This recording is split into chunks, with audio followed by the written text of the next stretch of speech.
Hola gente del espacio, bienvenidos al canal de Eli. Abrí una nueva sección llamada Conversando con el Profe. Y acá tenemos a mi profe, aunque tú nunca me diste clase. Así que, Afortunadamente. No mentiras.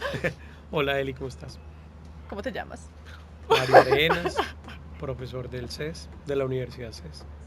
¿De qué? Pues no sé, Bueno, soy cuéntanos. profesor de antropología, soy profesor de apreciación e historia del cine, tengo una maestría en hermenéutica literaria. Hombre que sabe de eh, dónde viene y para dónde va. no estoy tan seguro de eso, pero bueno, ánimo. Hoy vamos a hablar de una escritora que nos gusta mucho, es más que a él. Ajá. Se llama Marguerite Yourcenar. Yourcenar, sí. Yourcenar. Ujú. Entonces sí. ¿Qué arranco? ¿Qué?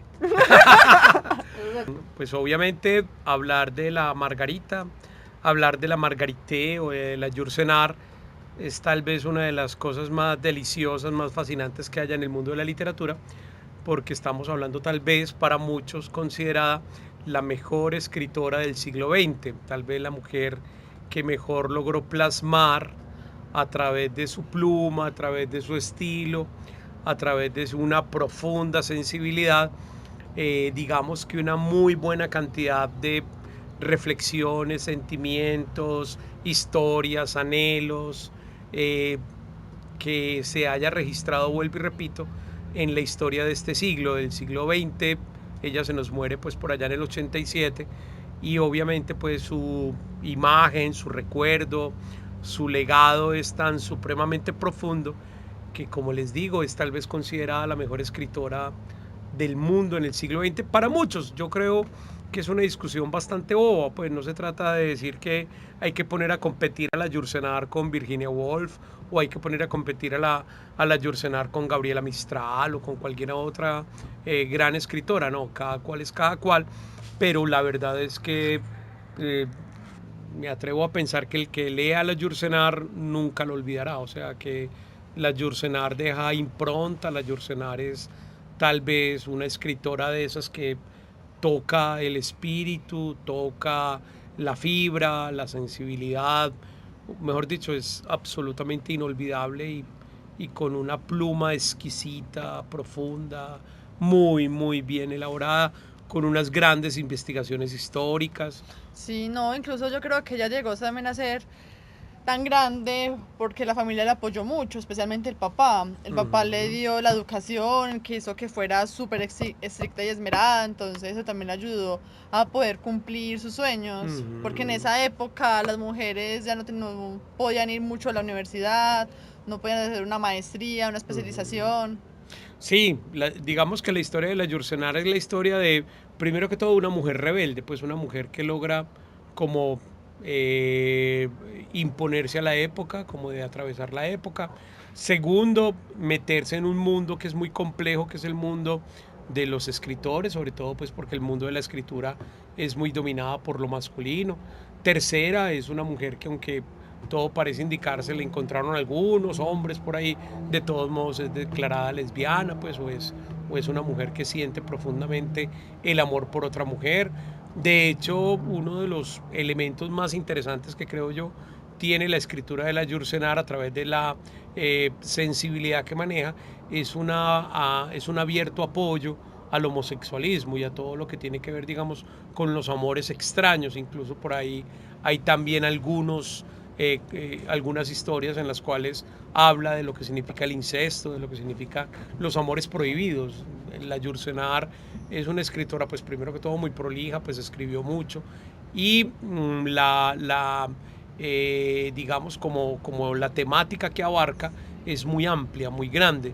Y en ese sentido, yo creo, Eli, pues que sus cuentos de amor, sus historias de amor e incluso, vuelvo y repito, de amor homosexual, como por ejemplo el que sucede en Memorias de Adriano, es absolutamente hermoso, pues es una apología, por así decirlo, al amor, independiente de si es homosexual o no, pero después se le añade el elemento prohibido, el elemento, por así decirlo, de lo no permitido, Que en se el ve cual, por mal. ejemplo, Adriano y hay un texto muy bello que yo creo que es de las cosas más lindas que he leído en mi vida, que se llama Alexis o el Tratado del Inútil Combate, en el cual es un hombre que declara, pues digamos, como su homosexualismo frente a una mujer, frente a su esposa. Entonces, ahí donde está la grandeza de la Yursenaro, como te digo, una pluma sensible, muy bella. Sí, por ejemplo, a mí me gusta mucho el cuento de cómo se salvó Wang Fo. ¿Cómo se salvó? Pero mirándolo, yo no sabía lo que ella escribía mucho cuento la parte del homosexualismo y eso. Me hace pensar mucho tanto el anciano como el joven. Ese joven como tenía tanta admiración y tanto cariño a Wang Fo. Pues yo ese cuento no necesariamente pues lo tomaría desde esa perspectiva. Yo creo que más bien sí, porque de cómo se salvó Wang Fo es primero que todo pues es uno de los cuentos como de esa colección de cuentos que se llama Cuentos Orientales, donde a mí me gustaría más como rescatar el asunto oriental, donde pienso más como lo oriental. A ver, ¿a qué me refiero? Que obviamente los escritores nuestros están muy mediados por la cultura occidental, o sea, nosotros somos escritores occidentales y lectores occidentales. Entonces, cuando aparece la imagen o la figura de la Yursenar, o incluso, pues, digamos, uno de sus mayores también, por así decirlo, como contemporáneos, que es Jorge Luis Borges, la literatura occidental tiene un reto muy grande, ser leída como en cánones orientales. Entonces uno deja de leer un cuento ya con esa racionalidad o con esa lógica, llamémosla aristotélica occidental, y se monta en ya la contemplación y la observación muy oriental. Entonces la Yursenar, cuando empieza a escribir, digamos, por ejemplo, de la salvación de Wang Fo o de cómo se salvó Wang Fo, uno siente que efectivamente es una inspiración muy, pero muy oriental, pensando todo lo que tiene que ver con Oriente. Oriente es la calma, Oriente es la tranquilidad, Oriente es la reflexión, Oriente es, por ejemplo, las eternas preguntas que no necesariamente tienen respuestas. Entonces, el cuento como tal, que es un cuento absolutamente así, digamos, puntilloso, muy bien hecho, muy bien elaborado, señala cómo se crea un pintor, cómo se crea una pintura y cómo ese gran maestro, Wang Fo, necesita un discípulo y ese discípulo lo va a encontrar casi que por azar y obviamente la relación entre los dos es una relación de sensibilidad, una relación básicamente más allá de venga yo le enseño a pintar, es yo le enseño a mirar, yo le enseño a observar. Entonces la Yursenar en sus cuentos y en este en especial yo creo que lo que nos invita es a la contemplación, a la observación. Y por eso me gustó mucho, por ejemplo, el emperador, que lo tenía todo y sentía envidia de Wang Fo porque no era capaz de mirar lo bonito de la vida que tenía, que él observaba, que él pintaba, los mares como se ven. Wang Fo lo tenía de una manera diferente, los eran más hermosos de la gente común. Y el emperador quería eso, pero no podía, no podía. No, yo creo también que como te decía ahorita, pues la intención de enseñar a mirar, de enseñar a observar, que es parte fundamental de la filosofía oriental, pues que es una filosofía de la contemplación, en este caso genera una gran pregunta en el cuento. ¿Qué es más importante, la naturaleza o el arte? Cuando se observa, por ejemplo, las pinturas de Wang Fo, que obviamente en el cuento no necesariamente están, lo que importa es tratar de averiguar que la reflexión que se hace alrededor del emperador y alrededor del mismo Wang Fo es lo que significa la eternidad del arte y la inmediatez de la naturaleza. O sea que la naturaleza es hermosa en tanto es hermosa por esa precisa inmediatez, mientras que la labor humana o la intervención humana en este sentido genera ante todo inmortalidad, o sea, un cuadro casi que podríamos decir que es para siempre y que logra plasmar, por ejemplo, una flor o logra plasmar un atardecer o simplemente la marea, de una tarde cualquiera. Y obviamente la pregunta siempre será, y entonces, ¿qué es la naturaleza y qué es el arte? ¿Cómo ambos se compaginan, se necesitan digamos, desde el humano. Obviamente la naturaleza no nos necesita a nosotros Para absolutamente nada. para nada, pero fuimos nosotros los que le pusimos, primero que todo, pues el mote de arte, y segundo, también fuimos los que la nombramos como bella. O sea, la naturaleza es bella sin saber que es bella. El ave es bella sin saber que es bella, pero yo soy de los que cree que no lo necesita, pues no necesita ese saber. El ser humano sí. Y tal vez lo único que vale la pena en la vida es la estética, tal vez lo único que vale la pena en la vida es la belleza por la belleza. Y todo lo demás, la política, la economía, la misma religión, etcétera, etcétera, se derrumban ante el poder inconmensurable de la estética. Entonces, lo hermoso de Oriente está logrado a través de la pluma de la Yourcenar, precisamente ahí, en mostrar cómo la belleza no necesita, por así decirlo, digamos, de toda esa racionalidad digamos, de la pintura como tal, sino de la contemplación como tal. O sea, yo creo que la Yourcenar abre corazones, la Yourcenar abre mentes, la Yourcenar genera ante todo sensaciones. Emociones, rabia, risa, llorar Sí, demasiado. Pero ese sí, sentimiento de que uno sí, llora al sí. leer algunos de sus cuentos, que uno es como, Sí, "Ah". sí. Hay un cuento en especial que me uno a tus lágrimas. Yo lloré cuando leí El último amor del príncipe Genji. Ese para mí pues es uno de mis cuentos favoritos, en el cual obviamente la Yourcenar es cruel, muy cruel, Ay, con la muchacha. con la dama del pueblo de las flores que caen. Y en ese sentido yo creo pues que la Yourcenar es absolutamente enorme, gigante, mágica, cuando nos logra hacer sentir semejante soledad, y como el amor también es muy cruel, pues que el amor es absolutamente duro y que es muy peligroso, Y muy que de todas las riesgoso. mujeres, él no la haya. Ay, no. Pues no, no No lo se cuentes. acordó. No Alerta lo, spoiler, ya viene un sí, montón de no, spoiler, así ya, no, ya me no, contaron no. todos los cuentos. No, Ustedes aquí obviamente en la porra. el asunto es que no hay como esa, digamos, como imposibilidad de sentir que estamos pues frente a tal vez los sentimientos más llevados al extremo, pero con mucho toque, con mucha delicadeza, Como si hubiera escrito con mucho amor, en verdad, con mucha paciencia y con mucho cariño y cada palabra. sabiduría y demás. Y obviamente aquí llegaron las amigas de Eli a tirarse en todo. Y entonces es una pluma muy, pero muy sensible, muy bien lograda. Uy, qué rico sushi. Sí, nos vamos a ver. A propósito de Oriente, Ah, a propósito de Oriente. estamos comiendo sushi. Qué rico, Eso es gracias. lo mejor. 2000 años más tarde.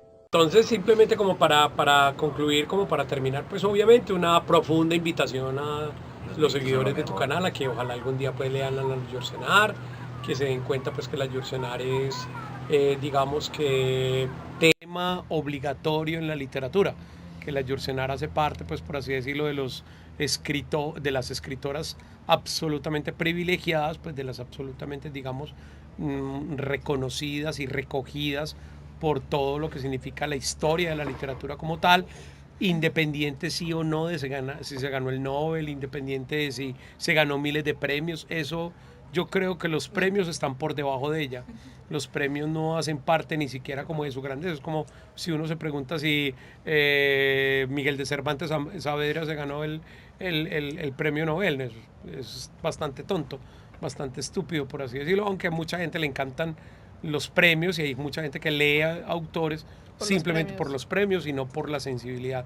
Yo creo que en este caso la Yourcenar no necesita de ello, y tal vez la invitación se amplía a que si quieren conocer la otra cara, por ejemplo, de todo lo que tiene que ver con la novela histórica, con ese género tan supremamente complejo y difícil, hay que leer a la Yourcenar, que es una muy conocedora de la historia, sabe muchas cosas con respecto, es decir, que para escribir un texto cualquiera, ella lo primero que hace es una profunda investigación sobre el personaje. Digamos, en el caso de Adriano, yo creo que pocas personas han estudiado tanto la imagen del emperador como la misma Yourcenar, y cuando la Yourcenar entra a recrear, obviamente ella hace como el puente entre la historia y la literatura a través de su escritura y nos hace ver un personaje con rasgos supremamente humanos, con rasgos muy pero muy sensibles en el cual se le escapa a la misma historia, o sea, que la historia a veces es muy escueta, la historia es muy fría, porque la historia no va, digamos, como al momento en el cual un personaje como Adriano llora o un personaje como Adriano siente la muerte de su amante. Entonces es ahí donde la literatura, y en este caso pues de la mano de la Yourcenar, logra hacernos sentir lo que está sintiendo el personaje con una profundidad absoluta, pues con una sinceridad increíble. Entonces es una invitación a que cuando lean a la Yourcenar, pues obviamente sientan que están leyendo historia, pero ¿qué tipo de historia? Pues no es cualquier historia, no es una historia enciclopédica, perdón, era la palabra, sino que es básicamente una historia muy sincera desde la Yourcenar, desde la investigación que ella hace sobre lo que significa el amor, lo que significa eso. La Yourcenar es absolutamente gigante, como lo dijimos ahorita, y tal vez creo yo,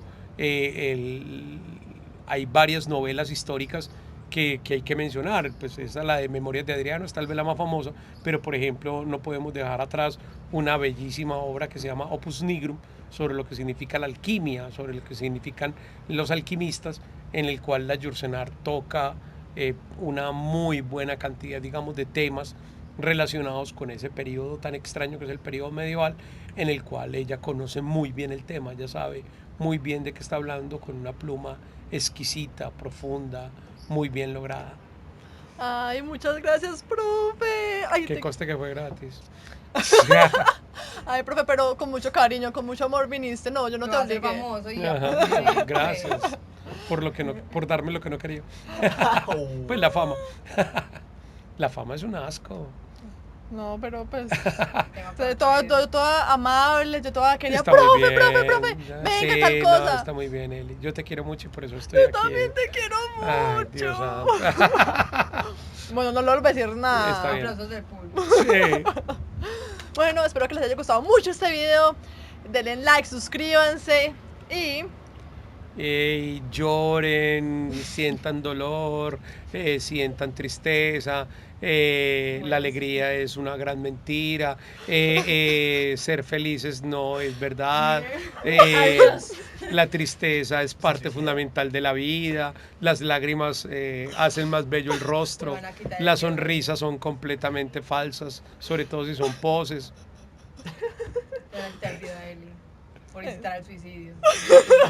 Yo YouTube nunca es voy a ser incitar al polémica. suicidio. YouTube es muy, No, muy sean family sean friendly. sinceros, sean sinceros y reales. Y la vida es una tragedia. entonces ¿Desde una vez? Atentamente, la Yourcenar. Chao.